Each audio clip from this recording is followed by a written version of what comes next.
Boa tarde a todos, boa tarde a quem está aqui connosco na sala, boa tarde a quem está a ver-nos pelo Facebook.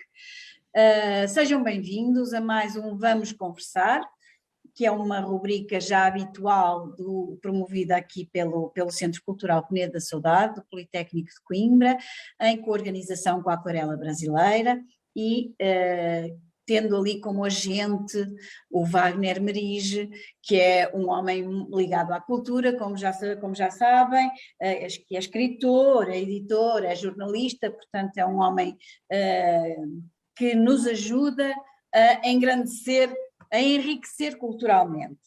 Para além disso, é um bom conversador e tem-nos ajudado aqui a ter belíssimas conversas com personalidades ligadas à literatura, de uma forma geral, à cultura portuguesa.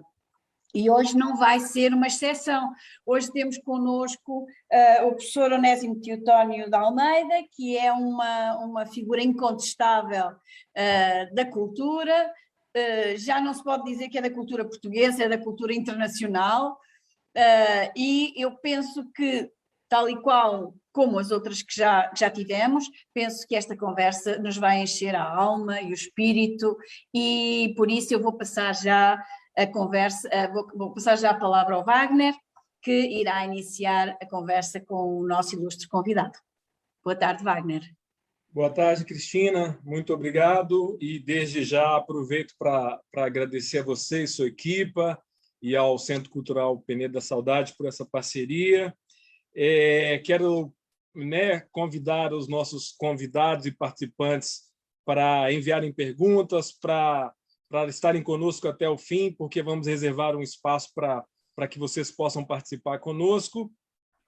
Nessa conversa intitulada Literatura, Identidade e Modernidade, uma conversa com Onésimo Teotónio Almeida, que eu confesso, estou muitíssimo honrado de tê-la, professor. O senhor entrou no meu radar assim como um grande exemplo de um ser humano, de um pensador, e isso para mim me deixa muito orgulhoso a oportunidade de conversar com o senhor. O senhor está nos Estados Unidos e muitos de nós, como eu, estou aqui em Portugal. Então, eu não vou entrar na conversa pelo lado da literatura, eu vou entrar pelo lado vamos dizer assim, da pós-modernidade e tal. Como lidar com a ideia de que, com a pandemia do coronavírus, muitos de nós passamos a viver no que o senhor chama de zoom lógico? Bom, isso é verdade. Nós vivemos enjaulados num zoom lógico. Felizmente estamos a sair, estamos ou estávamos, porque as últimas notícias são más, as que estão a chegar da Europa.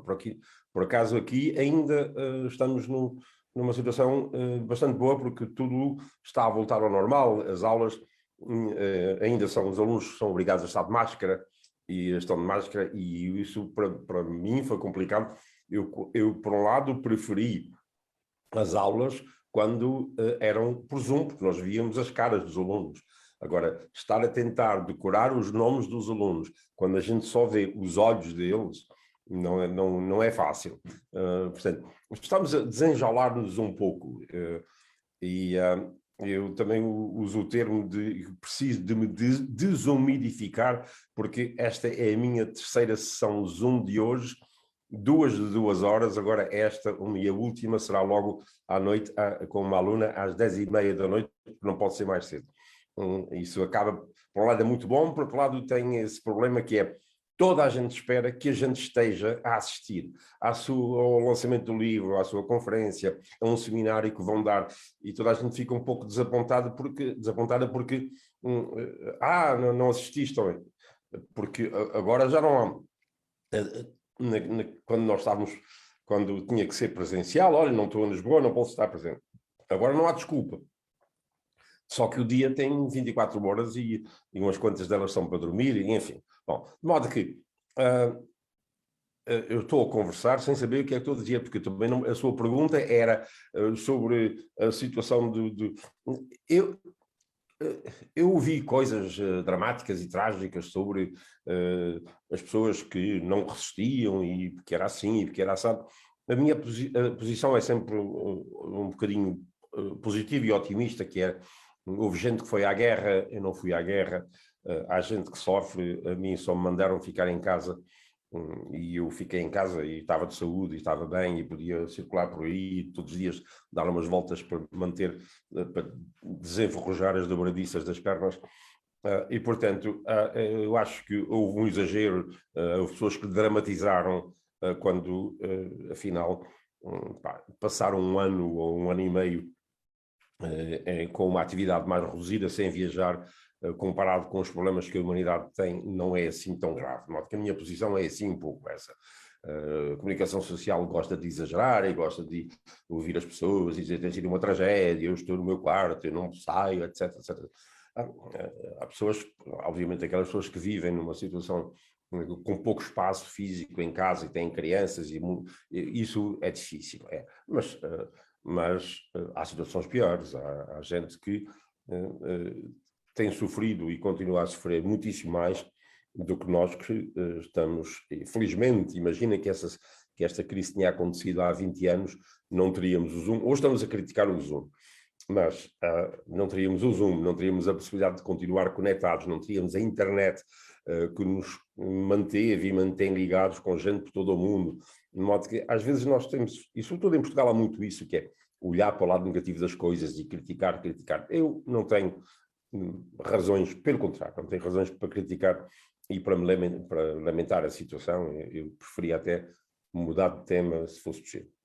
Sim, senhor. O senhor sempre foi uma pessoa muito bem disposta, com muita energia, né? E otimista. Já me vi zangado. Pois, tá aí um lugar que o senhor pode sim, né, deixar as energias mais fluidas. Mas eu gostava de saber, o senhor sempre foi um otimista? Bom, eu fui otimista porque quem não sofreu na vida tragédias nem dores muito, muito fortes não tem outro remédio senão ser um pouquinho otimista, porque se eu tivesse sido submetido a experiências duras como tanta gente, compreendo perfeitamente que não se possa ser otimista. Mas também não vou exagerar, há um otimista, uma história que eu conto que é o cúmulo do otimismo, é o indivíduo.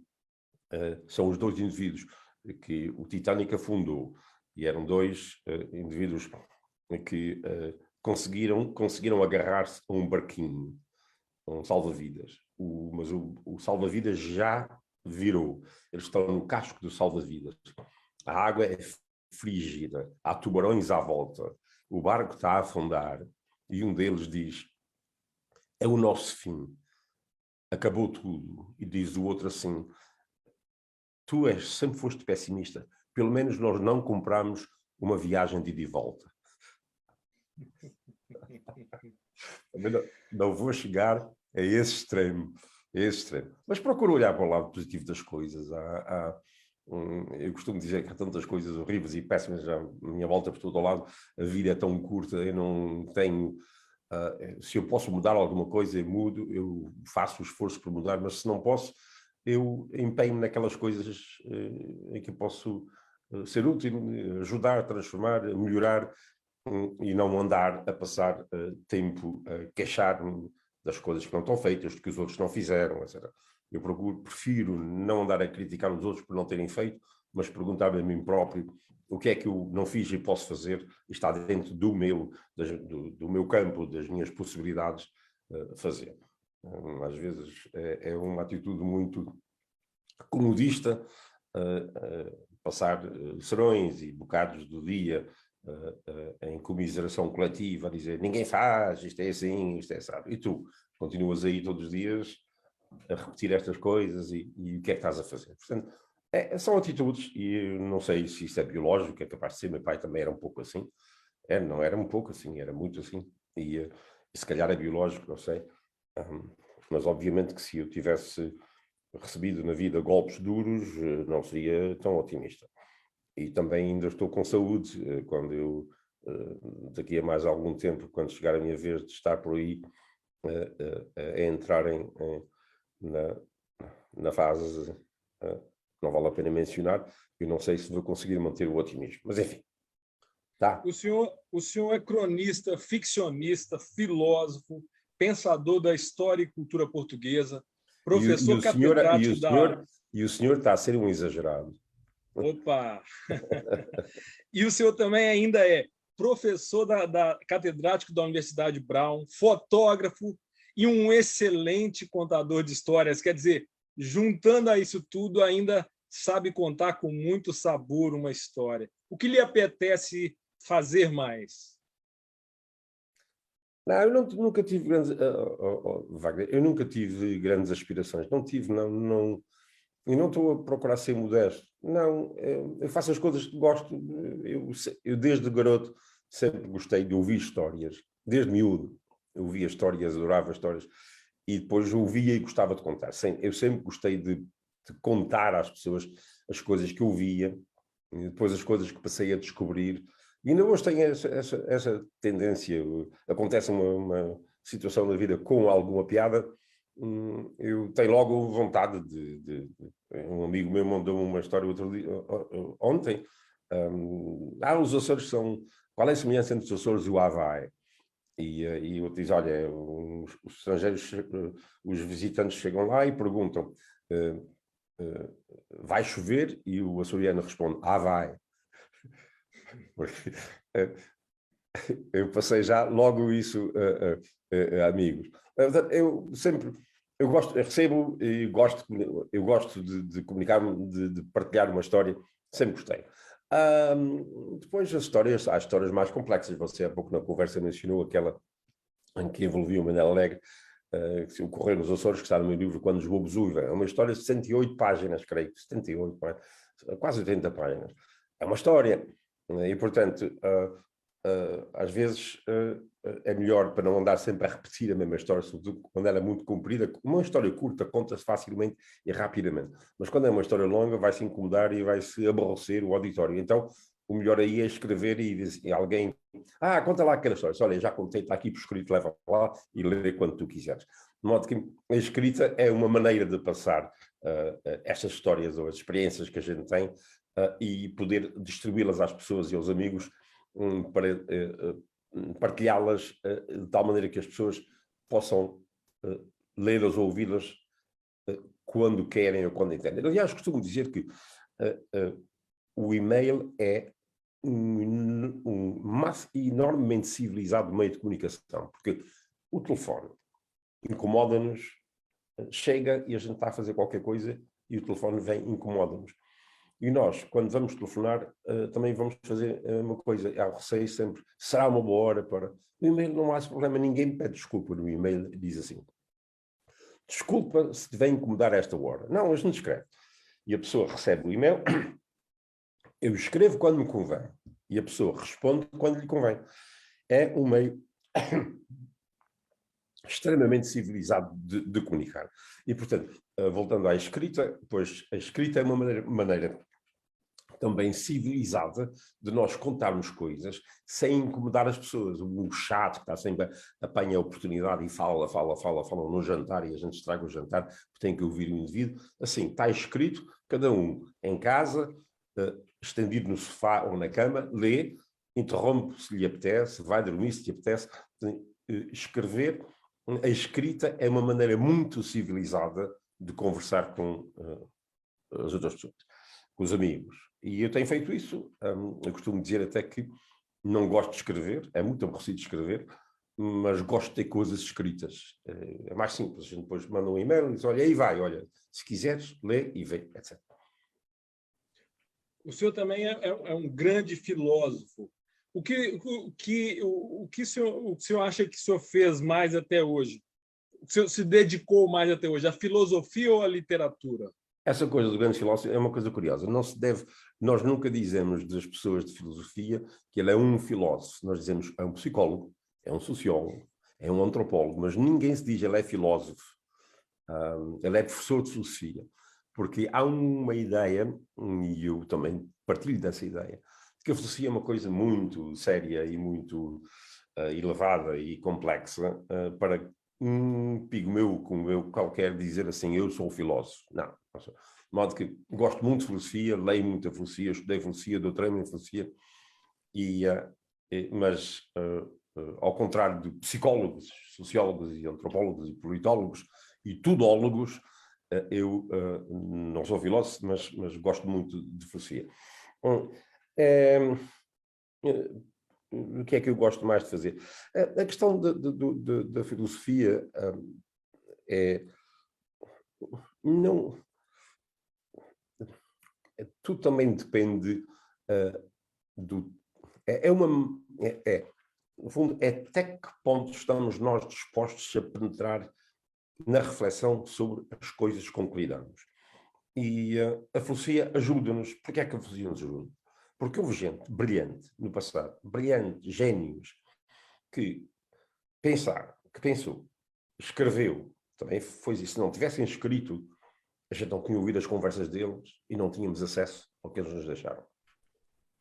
E aqueles que, como eu, tiveram sorte e se empenharam em ler o que eles escreveram, foi uma coisa extraordinária para mim e para as pessoas que fazem isso, que é abre-nos os horizontes de uma maneira imensa, porque atribui-se a Newton uma frase que é: eu não vejo melhor do que os outros, eu vejo mais alto, eu vejo porque vejo de cima do ombro de gigantes.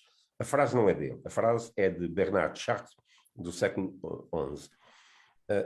E o que nós fazemos quando lemos esses clássicos, o que isso nos permite é ver as coisas de um modo mais alargado, porque lemos-los.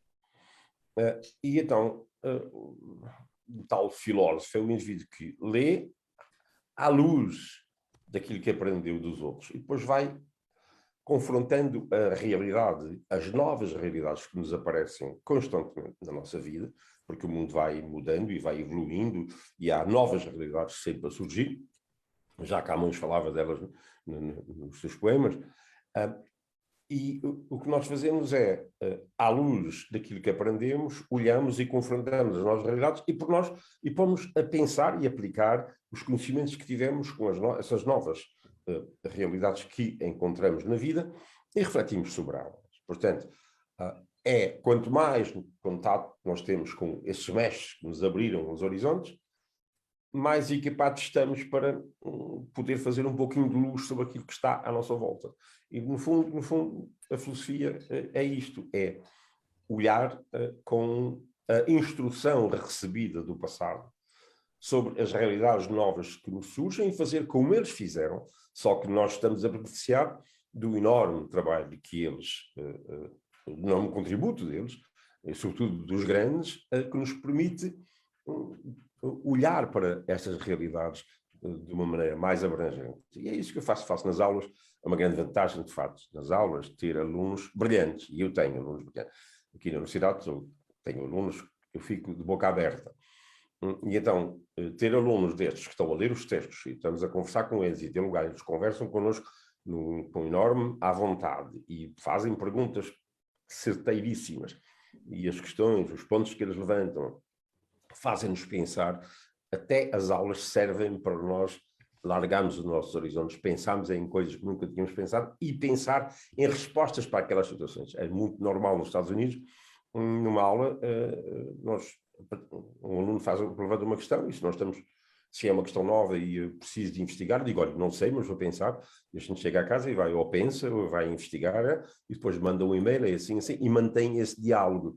Ora, isso é uma aprendizagem contínua para mim, como professor, é uma das razões porque eu não gosto de pensar na ideia de me aposentar, porque já devia, porque já tenho 74 anos, ao mês que vem faço 75, já me devia aposentar, mas perder esta oportunidade de estar constantemente a aprender com alunos brilhantes é uma situação que custa, dizer assim, acabou, eu vou fechar essa porta. Não, isso custa porque é uma grande fonte de energia, é uma grande fonte de informação, de abertura a horizontes novos, porque esta gente nova está constantemente, a gente está atenta, esta gente, eu não acho que o mundo está a caminhar para a desgraça, só vejo esta gente que não são necessariamente mais espertos do que nós éramos, mas já vivem num mundo tão mais aberto, expostos a tanto, e os melhores, que sabem aproveitar, vêm com uma bagagem, com uma visão que nos confronta e nos coloca perante dúvidas e questões que nos fazem, a mim, nos fazem repensar ideias feitas e se me empurram, impulsionam a repensar situações e a procurar respostas novas para questões novas. Não é necessariamente todos os dias que isso acontece, mas é uma atitude normal nas universidades com esta gente nova e eu repito, é por isso que a mim me custa, eu costumo dizer que se eu, quando me apresentar, for para um café e puser-me a conversar com amigos, ao fim de 5 minutos, está toda a gente a dormir. Eu vou para uma aula e eles estão 2h30 a tomar nota e a perguntar, e depois querem continuar a conversar depois. Então eu vou dizer, é uma situação destas, eu vou dizer, não, eu vou-me apresentar, vou-me embora. Felizmente aqui não é obrigatória a apresentação. E, portanto, enquanto eu puder fazer isso, vou fazer, porque é um gosto e um gozo. Estou a responder muito mais do que está a perguntar, mas enfim, diga. Não, está ótimo. Ainda no terreno da filosofia, o senhor dedicou muitos anos ao estudo do conceito de ideologia. Sim. O que lhe motivou? Assim, claro que seria uma longa resposta, como foi o longo estudo, mas em breves palavras, o que motivou a se dedicar a esse conceito, que é a tese, inclusive, de doutoramento do senhor, não é? Sim. Mas isso foi assim. Quando eu cresci, quando eu vim para os Estados Unidos, no final dos anos 60 e em 70 falava-se muito de ideologia, falava-se muito. Era uma coisa, os intelectuais, sobretudo os com uma tendência esquerdista, marxista, falavam imenso nisso. Marx tinha escrito um livro, A Ideologia Alemã, mas quase toda a gente daquela altura, os grandes intelectuais falavam muito de ideologia. E eu achava que era uma confusão danada que ia na cabeça das pessoas quando eu olhava e tentava perceber o que é ideologia. E eu percebia que havia conceitos tão díspares de ideologia que era impossível nós conversarmos. Quando nós conversamos e um termo tem mais de um significado, não vamos a lado nenhum, porque nós aprendemos na lógica de Aristóteles, que ainda hoje é muito válida, em que é um termo só pode ter um sentido. Que se tem mais do que um sentido, equivale a ser 2 termos. E então, uma pessoa diz A e o outro pensa B, nunca mais é entendimento. Porquê? Porque essas palavras não têm um sentido único. Estão a ser interpretadas como se fossem 2 palavras diferentes de qualquer raciocínio. O argumento, a partir daí, está completamente estragado. Então, eu, intrigado com os debates e os estudantes naquela altura, mas era por todo o lado, mas isso era por todo o mundo, inúmeros livros publicados sobre essa questão. Eu estava a fazer filosofia das ciências sociais aqui na Universidade de Brown e quando foi para a tese achei que eu estava a ser educado numa formação, numa tradição filosófica americana que é a analítica, que é do rigor dos conceitos. E eu achei que o que eu devia fazer era debruçar-me sobre esse conceito de ideologia e tentar perceber o que é que era, o que é que isso significava. E quando a gente começa a esmiuçar, vai ao fundo, eu cheguei à conclusão de que havia 5 conceitos de fundo, 5 conceitos completamente diferentes uns dos outros, desse termo, e que, portanto, não valia a pena usá-lo, porque Marx usava num sentido, Karl Mannheim usava noutro, os liberais, naquela altura, Daniel Bell usava noutro, Habermas e outros usavam, Althusser usava noutro sentido, e o que eu fiz foi, cada capítulo foi dedicado a um dos exemplos máximos, a um dos expoentes máximos desse ponto de vista, e tentar que as pessoas percebessem que esse termo não era unívoco, que havia uma confusão enorme, e que até era melhor substituí-lo pelo de visão do mundo, que foi o que ao mundo de evidência, que foi o que a partir daí eu comecei a usar quando na defesa do doutoramento me perguntaram o que é que se deve fazer a esse conceito de ideologia, e disse, olha, não usá-lo mais, porque não vale a pena, porque isto não ajuda a nada. E tanto foi assim que durante 10 anos nunca mais quis usar o conceito. Eu hoje uso porque tenho que explicar, como agora me perguntou, eu tenho que explicar. Mas eu, de facto, evito o conceito. O conceito hoje está muito mais limitado. A ideologia hoje significa os valores políticos de uma pessoa. Naquela altura era mais... Bom, enfim, já estou a abusar e a demorar tempo demais. Se alguém quiser, também posso recomendar, já escrevi sobre isso, está muito mais bem resumido em textos que eu já escrevi, é só contatar-me e eu posso passar o texto muito mais resumido e mais bem explicado. Então, vamos lá, uma outra questão que me intriga. Depois de quase 50 anos nos Estados Unidos, o dobro do tempo da idade que o senhor tinha quando para a América se mudou, a sua pátria continua sendo a língua portuguesa?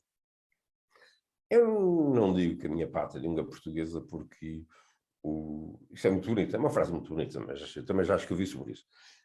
Já estou a ficar muito velho sobre essas coisas todas, já escrevi, porque é assim, pergunta-me e depois às tantas a melhor por escrito, eu ponho por escrito, mas não, a minha pátria é o Pico da Pedra, é a terra onde eu nasci.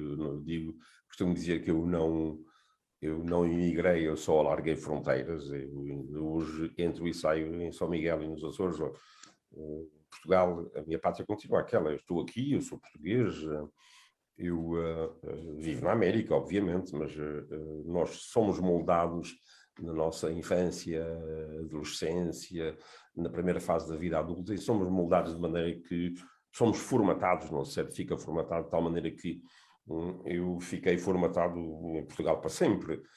Estou aqui e estou perfeitamente adaptado, entendo, dou-me perfeitamente bem aqui, mas aprendi imenso aqui nos Estados Unidos, mas seria... Eu não faço isso, não é por não querer ser traidor à pátria, não é porque quando se imigra com 25 anos, a gente já vem feitos, a nossa visão do mundo, embora eu tenha largado muito da visão do mundo, nós não podemos mudar radicalmente. Já a língua, a minha pátria não é a língua é um reflexo aí, eu gostaria de conversar com pessoas sobre isso, que era a língua é uma expressão apenas da cultura. A cultura, existem dois conceitos de cultura, eu estou sempre a tentar bater nisso, mas o conceito mais comum em Portugal que veio da França é usado, como é usado também aqui, mas o mais comum hoje é o conceito das ciências sociais, que é o conceito latino antigo. A cultura é o resultado da intervenção dos seres humanos na natureza. Portanto, tudo aquilo que resulta da intervenção dos seres humanos na natureza é cultura. Os latinos falavam em agricultura, que era a cultura dos campos, a vinicultura, que era a cultura da vinha, a horticultura, a cultura do jardim, era a transformação. Depois é que começou a falar-se em alta cultura, não se falava em baixa cultura. A alta cultura era a cultura das ideias, das artes, da literatura, etc. Mas era alta, porque a outra também era cultura, a cozinha também era cultura. Depois os antropólogos no século XIX começaram a levantar essas questões e dizer, não, afinal, tudo isto é cultura. Então, cultura é um modo que nós temos de estar no mundo. O modo como vestimos, o modo como o ambiente que criamos à nossa volta, a arquitetura, tudo isso portanto, a cultura é o resultado das extensões do ser humano. O ser humano, ao agir, estende-se e transforma o meio à sua medida.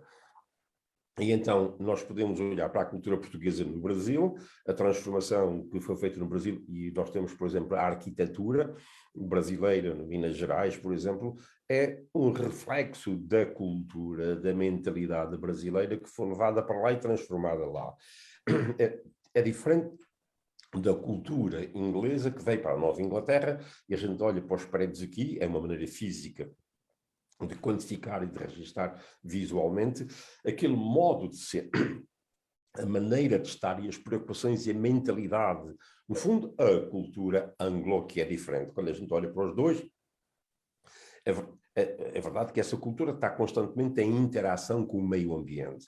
E os prédios aqui têm a ver com que tipo de material havia para a construção, com a natureza, com as próprias cores aqui, são mais melancólicas, mais a norte, diferente do colorido do Brasil, etc. A cultura está sempre em interação com o ambiente. E, portanto, essa é que é a cultura. E agora perdi-me a sua pergunta, eu comecei por aqui fora. Tá ótimo. Eu tinha perguntado se a língua portuguesa era a pátria do senhor. Sim. Mas, obrigado. É que da cultura faz parte um aspecto que eu costumo dizer que é a ponta do iceberg, que é a língua. A língua é apenas um aspecto, e é um aspecto muito específico, e que também resulta dessa cultura. Quando as pessoas dizem que os alemães que a língua alemã é muito rígida, não é a língua alemã que é a cultura é que é. E, portanto, eles falam uma língua que reflete o seu modo de... Os italianos são cheios de vogais e leves e musicais. A língua italiana simplesmente reflete a atitude italiana da cultura italiana. E quando os ingleses são muito miudinhos e muito monossilábicos e muito frios, etc., não é a língua inglesa que é fria, é a cultura inglesa que é assim, e eles criam expressões e expressam-se daquela maneira que vem na forma escrita, é representada daquela maneira. Portanto, é um erro andar constantemente a dizer-se que é a língua que é, a minha pátria é a língua. Não, é a cultura que é. Eu sou o produto da biologia, que foi os genes do meu pai e da minha mãe, criados nos Açores, ao longo de muitos anos. Foi uma interação entre a minha biologia, a minha carga genética, e eu fui sendo formatado ao longo dos anos, aos poucos, pelo ambiente, por isso tenho um prazer especial pelo mar, pelo verde, pelas montanhas, etc., porque fui formatado por aquilo. A diferença entre os seres humanos e os animais é que os animais não evoluem culturalmente. Os animais nascem e ao fim de 2, 3 dias estão em pé e estão a caminhar, e a ver como os elefantes, as girafas, os golfinhos começam logo a nadar, nascem e começam logo a nadar.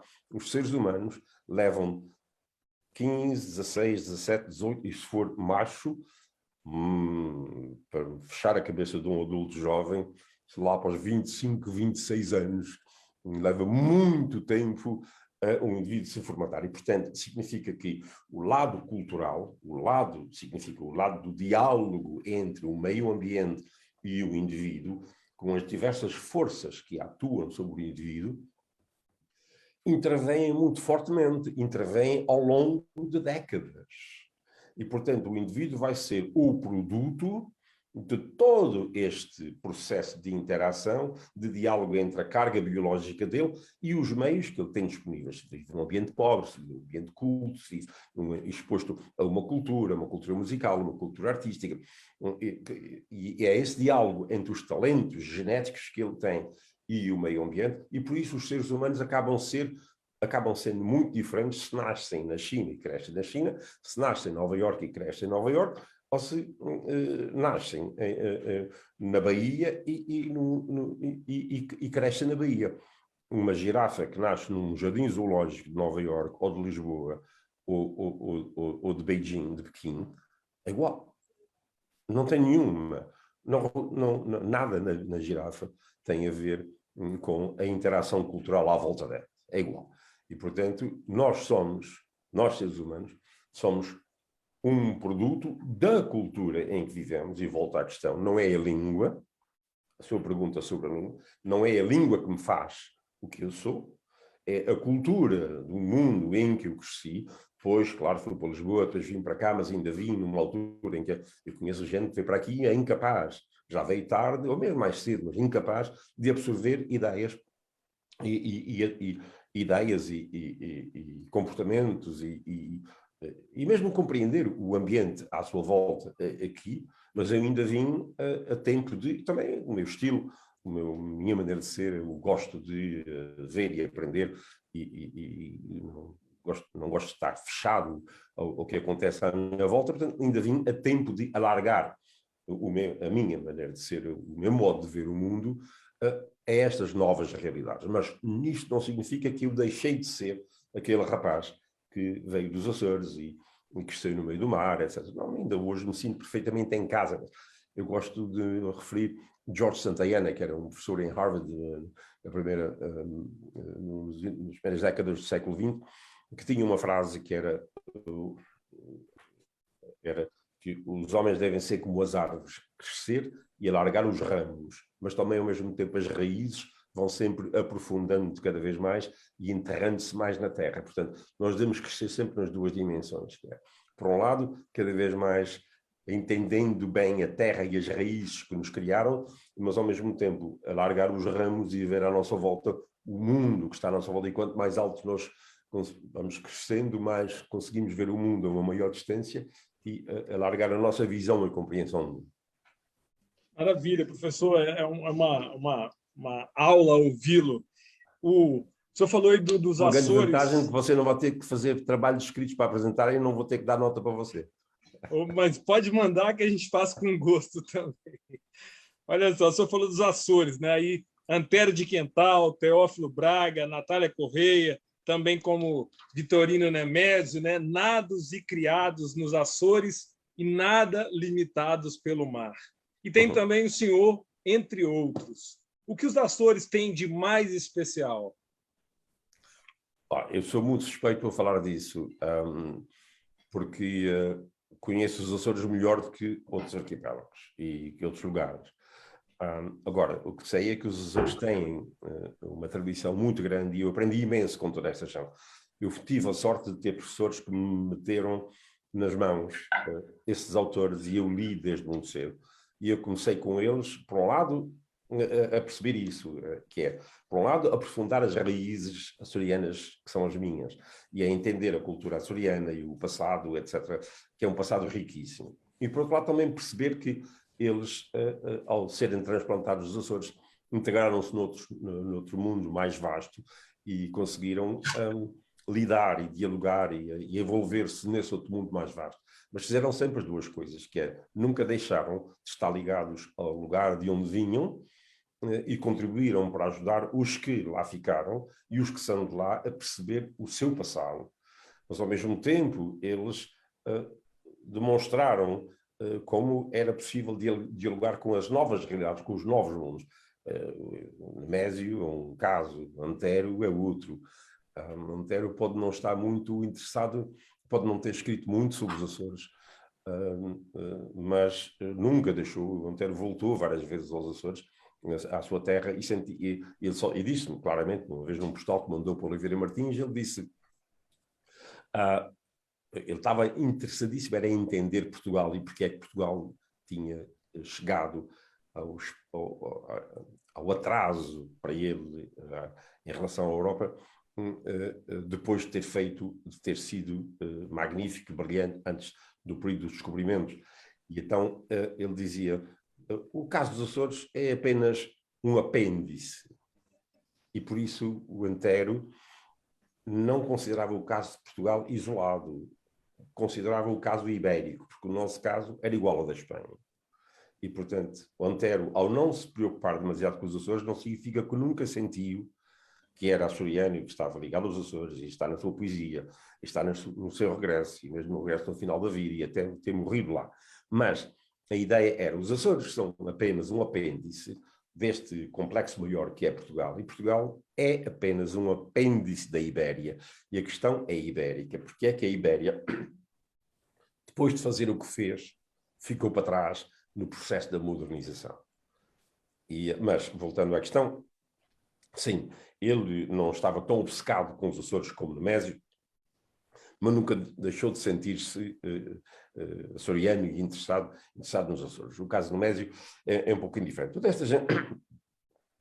essa gente que mencionou e outros foram para nós nos Açores importantes porque significavam que mostravam-nos como é que a gente saída dali, do meio do mar, acabava passando o universo mais vasto, mais lato, e inseriam-se perfeitissimamente. Eu costumo dizer isso, eu nunca senti, por exemplo, em Lisboa, nunca senti, tu és açoriano. Não, nunca. Sim, o sotaque, tudo bem, etc. Mas nunca senti, às vezes dizem, é verdade que os continentais com os açorianos consideram de segundo. Eu nunca me senti nada disso. E portanto, eu tive todo esse passado de gente que... eu senti-me em Lisboa em casa, eu sinto-me em Portugal em viagem norte a sul do país, eu sinto perfeitamente em casa. Obviamente que eu não vou dizer que sou beirão, que sou minhoto, mas adoro estar no Minho, adoro estar no Algarve, adoro mesmo. E portanto, há que ter uma atitude muito desinibida e aberta perante as coisas. Nós não temos que ser iguais aos outros, mas temos que aceitar as diferenças e apreciar as diferenças dos outros, não temos que apreciar tudo, porque também eu costumo contar a história do indivíduo que era tão aberto que até os miolos lhe caíram no cérebro. De modo que não se pode, não é obrigatório nós gostarmos de tudo. Pode-se não gostar, mas compreendo. Há outros que gostem, há uma atitude, eu não vou dizer, aquilo é mau. Não, eu não gosto. Mas percebo que haja gente que gosta, porque eu não posso gostar absolutamente de tudo. Gosta mais de cerveja ou de vinho, tudo bem. Não tem nada contra a cerveja, eu prefiro vinho, tudo bem. Gosta do tinto, tem. Não é preciso fazer como os portugueses, toda vez que alguém pede e tem que condenar o outro e assim, vinho é tinto, branco é água. Bom, quer dizer, tem que marcar a presença. Não é necessário. Se gosta de vinho branco, porque é que não há de gostar de vinho branco? Se gosta de vinho, porque é que não há? Não, tem que fazer aquela demarcação. É assim, assim. É uma infantilidade provinciana que muitas vezes as pessoas têm, que é o meu gosto é o único e o resto não presta. Não, os meus, naturalmente os meus gostos são resultados também da minha biologia e do ambiente onde eu me criei. Há outros que estão de outros lados. Eu não chego a perceber, não chego a entender na pele e apreciar aquilo que eles apreciam, mas só reconheço intelectualmente que eles, se tivesse eu seguido o trajeto deles, acabaria naturalmente por gostar como eles. Eu não vou condená-los por isso. E, portanto, há um provincianismo nosso em relação a outras culturas e outros gostos que têm a ver com esse provincianismo de... e depois também em modas. O vinho é só isto. Bom, já derivei demais. Professor, na literatura do senhor, a gente tem a oportunidade de acompanhar as vivências do senhor, as andanças do senhor pelo mundo.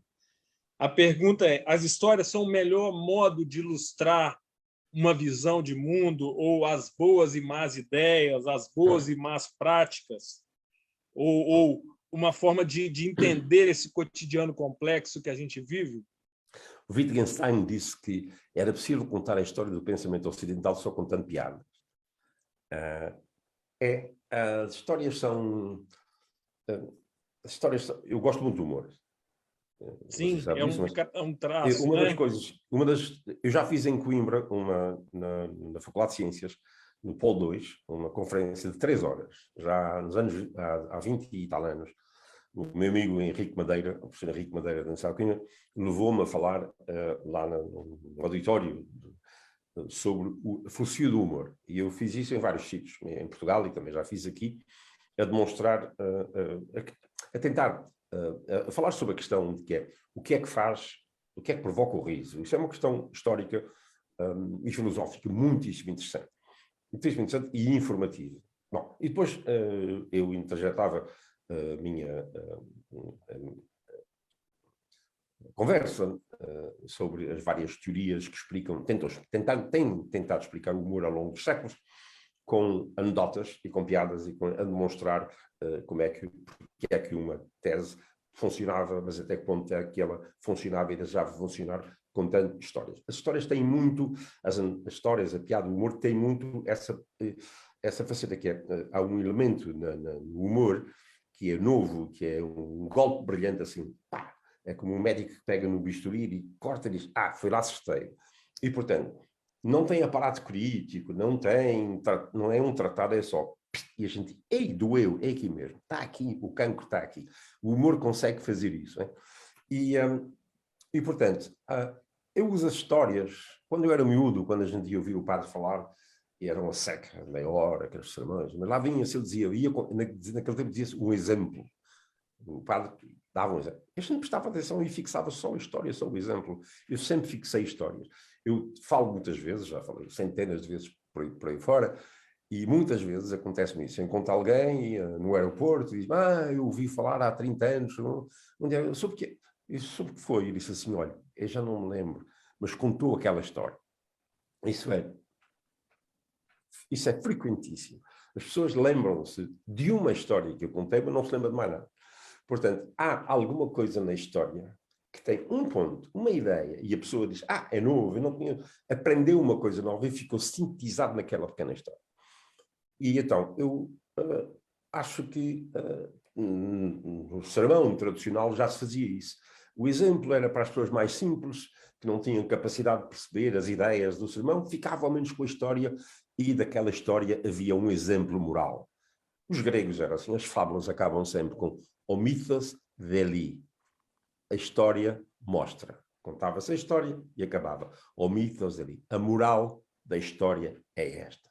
E, portanto, eu acho que essa sabedoria antiga, muito antiga, que já vem há séculos, há milénios, tem alguma coisa a ver com, quando eu falo em público, se eu tenho pouco tempo, uma história pode acordar a pessoa e pode sintetizar uma ideia e levar uma novidade à pessoa. Naquele dia, a pessoa há muita gente que não está interessada em divulgações teóricas, mas ouve uma história e percebe a moral da história, percebe a intenção da história, percebe o ponto. Isso é muito tradução do inglês. The point of the story. E eu acho que isso funciona na comunicação. Funciona, eu tenho experiência, funciona em entrevistas, funciona em conversas para o grande público, mas também funciona com académicos, em situações muito sérias. Por um lado, nas situações muito sérias, ajuda a criar um ambiente à vontade, ajuda a acordar as pessoas, enquanto uma piada para as pessoas acordarem. Acordaram, estavam a adormecer. Portanto, tem várias funções conforme os ambientes. É verdade que, às vezes, dão barraca. A gente sai com uma piada e a piada é mal entendida, ou não é oportuna, não é certeira, mas isso faz parte do risco. Nem sempre se acerta. Enfim, portanto... E qual piada que o senhor podia partilhar conosco agora? Agora, assim, de repente, uma piada assim... Agora, eu costumo contar... quando eu fazia... Quando eu falo sobre a questão da filosofia do humor, eu costumo contar a história, há um elemento de... Há várias teorias sobre o humor, mas uma delas é qualquer piada tem que ter uma surpresa. Uma surpresa. Vem de uma coisa totalmente inesperada. Mas essa surpresa depende muito do contexto, que é... O segredo é colocar a pessoa num determinado contexto e depois a gente vai partir aquele contexto. E a pessoa, estando dentro daquele contexto, de repente sai e há uma reação forte. Então, um exemplo de uma piada muito curta, em que a pessoa vai sair fora do contexto é assim. São duas moscas que estão em cima de bosta. Bosta? Também vou dizer vaca, bosta. São as duas moscas. E uma mosca diz à outra, que eu vi uma piada, e a outra diz assim, se a porca não contes que eu estou a comer. Bom, tá. Você é que pediu uma piada. E como tinha que ser curta, tá.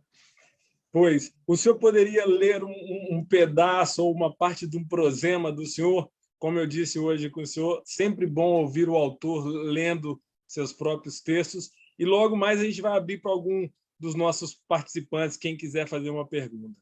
Olha, eu estou a olhar para o relógio, faltam 10 minutos, não é? Sim, sim.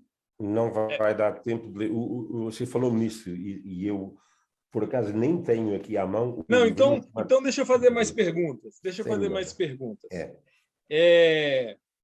O senhor... Desculpe, eu estava a dizer que eu não tenho um livro, mas eu fui imprimir mas o prosema é um pouquinho longo e eu acho que eu posso ler tudo. Um pouquinho, mas... O senhor já tinha me alertado, ou seja... Então, deixa eu continuar aqui, porque são muitas as perguntas.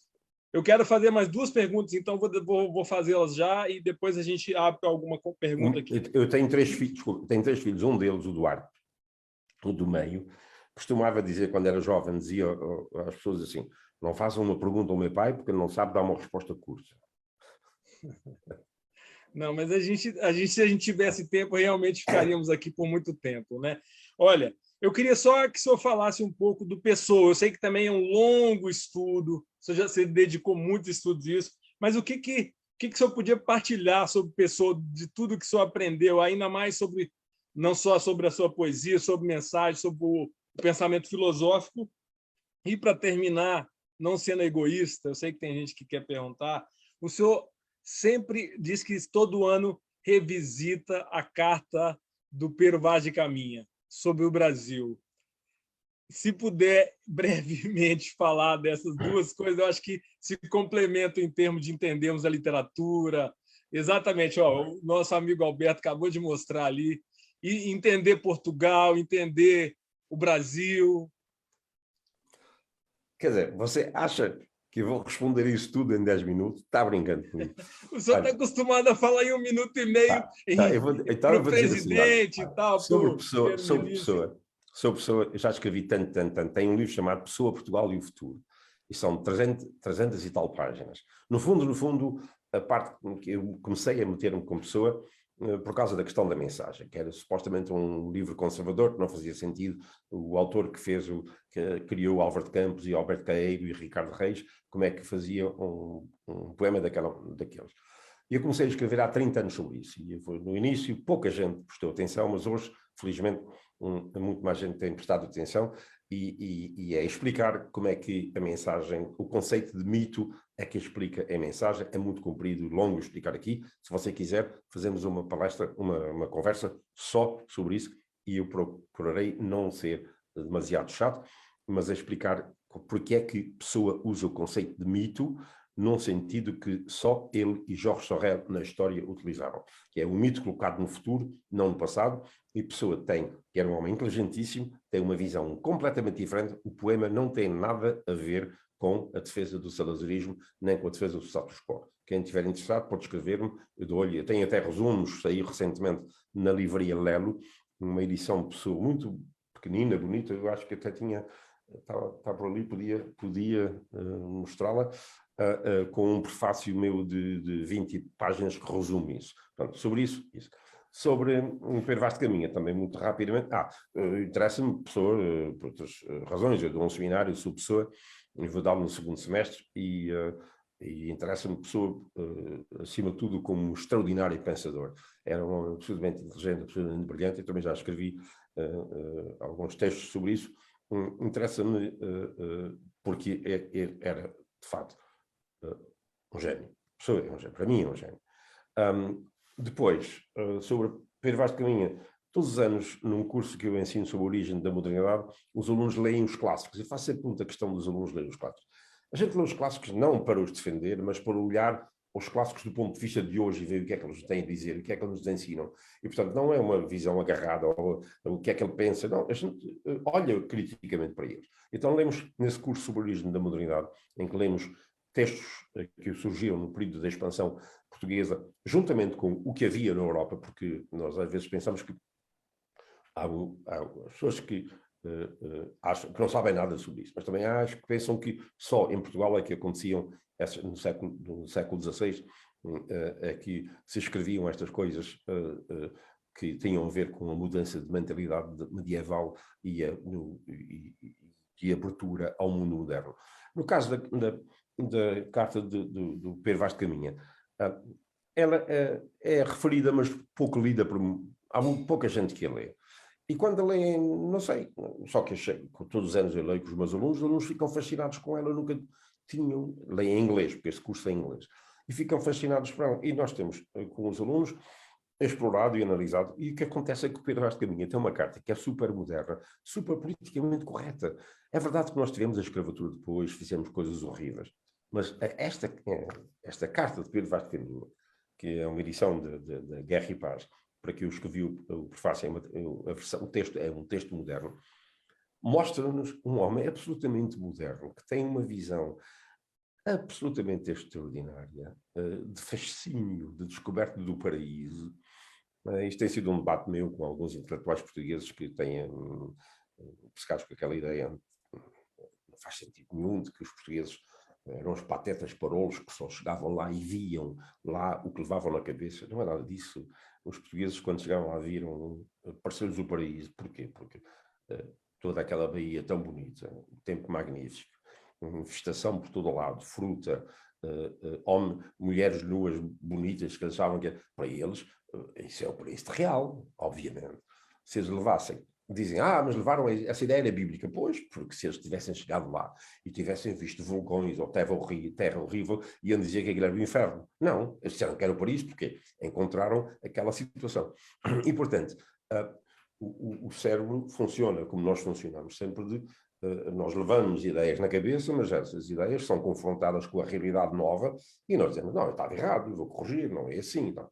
E, portanto, a carta de Pedro Vaz de Caminha é uma carta de deslumbramento com uma realidade nova que foi fascinante para aquela gente. E o que é curioso é que qualquer viajante que viaja pelo mundo inteiro normalmente é muito crítico das populações e faz comentários, etc.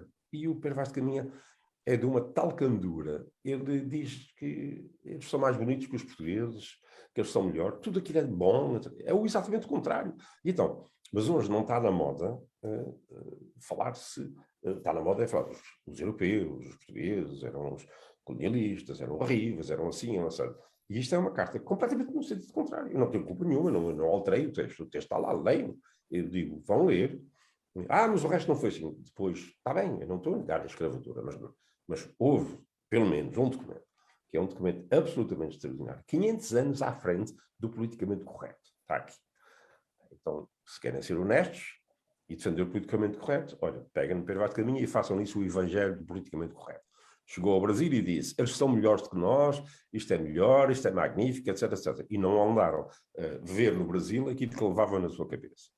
Em resumo, você pediu para eu resumir, você pediu a mensagem, pedia que Pedro Vaz de Caminha e também quero o universo. Maravilha, maravilha. Eu gostava de perguntar se algum dos nossos amigas e amigos que estão aqui gostava de fazer alguma pergunta para o professor doutor Onésimo. É o momento.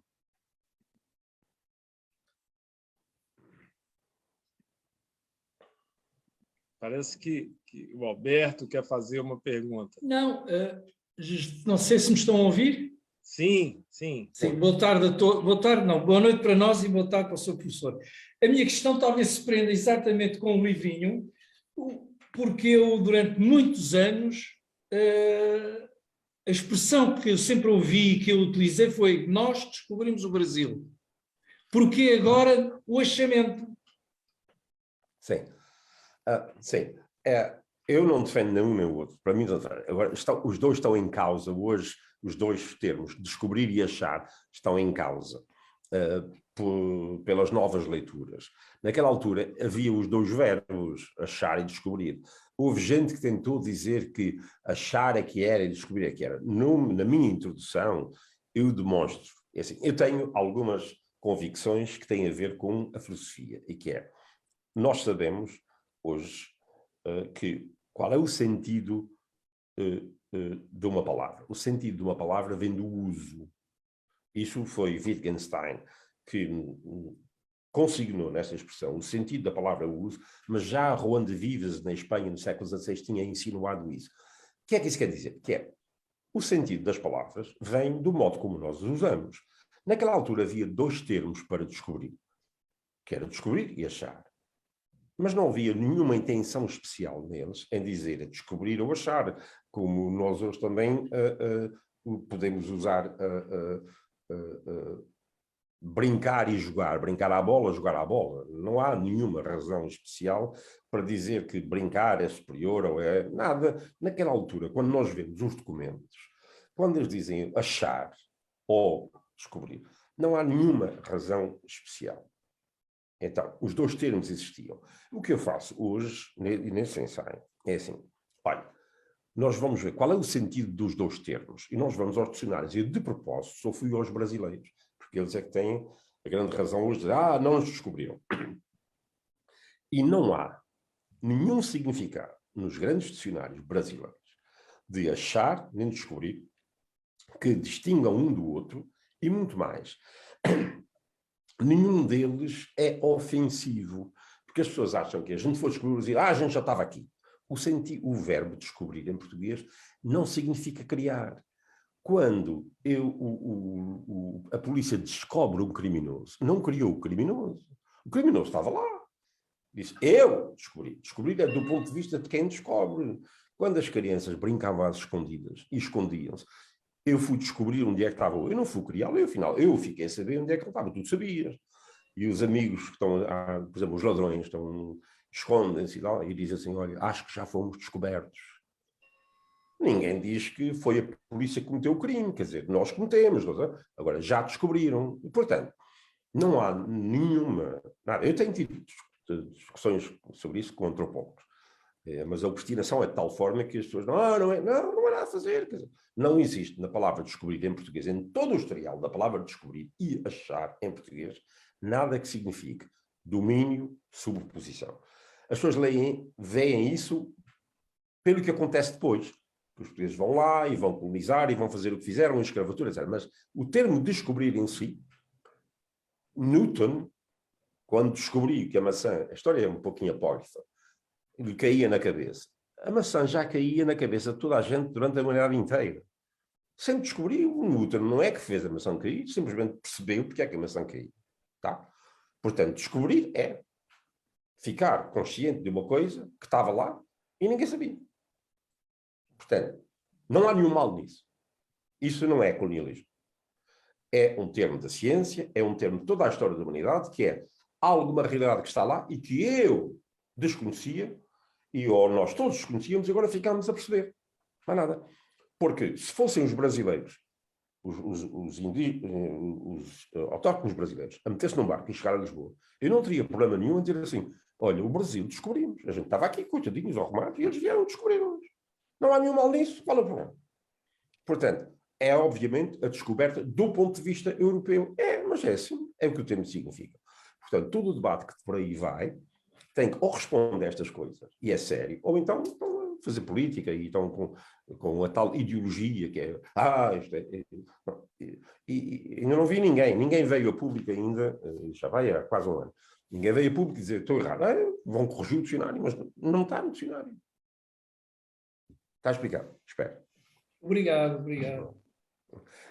Nestas questões, nada como despolitizá-las, dizendo assim, olha, a questão é esta e esta. Podes não gostar, mas olha, eu não tenho culpa disto, eu não tenho culpa nenhuma. O dicionário, eu usei os dicionários brasileiros, estão aqui, os melhores dicionários brasileiros. Não tenho culpa.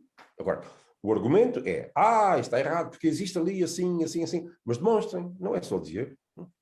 Na Wikipédia descobri assim um indivíduo a dizer, ele dizia que em Portugal o termo açorianidade apareceu 20 anos antes de Portugalidade. Não tem culpa nenhuma, é uma questão histórica. O Nemésio era amigo do Unamuno e pegou em hispanidade e fez um decalque em português, açorianidade. O indivíduo vem e põe na enciclopédia, no Wikipédia, não é, não discordo, não sei mais o que é tal. E, no entanto, a seguir admite que o primeiro uso da palavra Portugalidade é em 47, que é 15 anos depois de açorianidade. E ele diz, mas discorda do Onésio. Discorda, tens que demonstrar que em 1931 existia Portugalidade. Se tu não consegues dizer, encontrar um sítio onde o termo Portugalidade existiu antes de 32, quando o Nemésio fez a solenidade, não podes dizer que não é só dizer, não concordo. Não concordo. Porquê? Mostra-me fatos. Agora, nos debates políticos, os fatos, disse do Hegel, que isso é uma história apócrifa, que tinha que fazer grandes construções teóricas e então perguntar, alguém veio com os fatos e ele disse, que me importa a mim os fatos? Mas se não é verdade, tem essa piada que é, há pessoas para quem os fatos não importam, importa são a tal ideologia, as ideias preconcebidas e é isso que querem saber, mano, o resto. E depois, quando é assim, não vale a pena conversar, porque hoje a gente conversa, como deve ser, de uma maneira inteligente, mas honesta, dizer assim, não sabia, aprendi. É muito, muito português isso de... isso é horrível numa aula dos Estados Unidos, aqui. Se o aluno percebe que a gente está a aldrabar e que não sabia e está a tentar fazer que percebe, é péssimo. A gente corrige, olha, não sabia, corrigi, vou tomar nota, muito obrigado, aprendi hoje uma coisa. É assim que deve ser. Isso. Obrigado. Alguém mais gostava de fazer pergunta? O Mendes. Eu estou a ver o professor José Amado Mendes, eu vi-o aí, assim, de repente. Eu não estou a pedir para ele falar, mas... Somos amigos há muitos anos e eu tenho acompanhado o percurso do Onésio com muito carinho e tenho aprendido muito com ele. E a questão do humor que foi referida e vice-versa. Ele consegue falar de coisas sérias brincando com o humor. E isso é muito importante nas conferências, nas aulas, nos colóquios. Lembro-me sempre, não sei se foi na Póvoa, se foi em Vila do Conde, há um colóquio em que estavam pessoas muito sisudas e muito compenetradas e tal, todas. enfim, como é muitas vezes costuma em Portugal, agora nem tanto, mas na altura era, estamos a falar há 20 ou 30 anos, e o amigo Onésimo chegou e contou uma anedota. E depois disse assim, bom, quem cá vem para me ouvir contar a anedota pode ir embora, porque eu agora vou entrar na comunicação. Eu achei extraordinário. Ele, no fundo, desarmou aquelas pessoas que estavam todas complicadas, sisudas, e ele desarmou-os assim. Portanto, isto é para dizer, não tenho próprio, as perguntas que eu tenho a fazer, faço-lhes, porque contactamos muito frequentemente, ou pessoalmente ou por mail, mas, no fundo, este comentário que me parece interessante, mostra, no fundo, como ele, no fundo, desarma as pessoas com este seu sentido de humor, e, como digo, brincando e falando de coisas sérias ao mesmo tempo. Era só isso. Até ao nosso próximo almoço, meu caro amigo. Já agora, Wagner, eu conto, posso dizer uma história, e tem a ver com o Brasil. Os açorianos, e também várias coisas que nós falamos aqui, pois as histórias saltam por associação. Os açorianos foram levados para o Brasil no início do segundo quartel de 1700, porque o Uruguai estava a avançar e a tomar conta do sul do Brasil. E então pediram do Brasil gente, e não havia muita gente, havia um excesso de lugar nos Açores, não havia trabalho para aquela gente, e barcos levaram populações e foram criar os estados de Santa Catarina e a cidade de Porto Alegre e o Rio Grande do Sul. E então, um dia eu chego aos Açores a um colóquio das comunidades açorianas, e está uma brasileira que hoje é a minha grande amiga, e eu na altura não a conhecia, e ela está a falar num auditório do Amor da Pátria, na Horta, no Faial, um auditório cheio, e eu estou cá no fundo, e ela está a referir os 250 anos da chegada dos açorianos ao Brasil. E ela lá, toda entusiasmada, dizia, porque eu também... Houve uma recuperação da identidade açoriana. Durante muitos anos ninguém fez caso disso, mas nessas últimas décadas, graças à intervenção de alguns descendentes, fizeram isso. Então ela que era de origem açoriana também, dizem, porque eu também sou uma açoriana. Eu sou uma açoriana de 250 anos. E eu cá de fundo não pude aguentar, disse assim, olha, está muito bem conservado. Depois ficamos amigos, eu perdi o contato com ela, e muitos anos depois ela encontrou-me e disse assim, sabe, eu sou a professora Lélia Nunes, hoje somos muito amigos, ela é de Santa Catarina, mas isso está relacionado com tudo, Açores, Brasil, identidade. E só para fechar, então, aqui eu não podia deixar de mencionar, porque o senhor mencionou na conversa sobre Minas Gerais. Eu sou de Minas Gerais, fiquei feliz com a menção. Olha, já agora eu escrevi um texto sobre Ouro Preto, porque publiquei no Jornal de Letras, porque Ouro Preto, eu fiquei fascinado quando cheguei a Ouro Preto, fui mais a minha mulher atravessando todo o trajeto colonial, e fiquei fascinado com as casas, a arquitetura de Ouro Preto. Eu nunca vi nada tão igual à cidade de Angra do Heroísmo, e eu mostrei no JL as fotos de um e de outro, e eu costumo mostrar aos alunos e mostro, e eles dizem, é Ouro Preto, e dizem, não, é Angra, e vice-versa. Eu não sei explicar, mas é um fenómeno absolutamente extraordinário, porque a arquitetura de Angra não tem par em nenhuma outra parte do mundo lusófono, a não ser Minas Gerais e também Tiradentes e ali à volta, não sei porquê. Mas, olha, adorei Minas, adorei Tiradentes, Ouro Preto, todo aquele trajeto, absolutamente extraordinário. Pois é, está sempre convidado a voltar, e aproveito então para agradecer pela simpatia, pela disponibilidade, por brindar-nos com tanta inteligência. É realmente um prazer, um gosto falar com o senhor. Desejo muita saúde, que a gente possa encontrá-lo muito nas correntes de escrita e por aí afora. Obrigado mesmo. Obrigado, é um prazer. Obrigada mais uma vez ao professor Onésimo. Foi, como eu esperava que fosse, uma conversa que nos encheu a alma. Estou curiosíssima e gostava imenso que voltasse a vir aqui falar connosco desses temas todos que deixou a meio, porque acho que tem imensa coisa para nos dizer e nós temos imensa coisa para aprender consigo. Muito obrigada por ter aceito este convite. Obrigada, Wagner, também pela mediação. E com isto me despeço das pessoas que estiveram aqui na sala connosco e das pessoas que estiveram a ver-nos pelo Facebook, que ainda foram bastantes.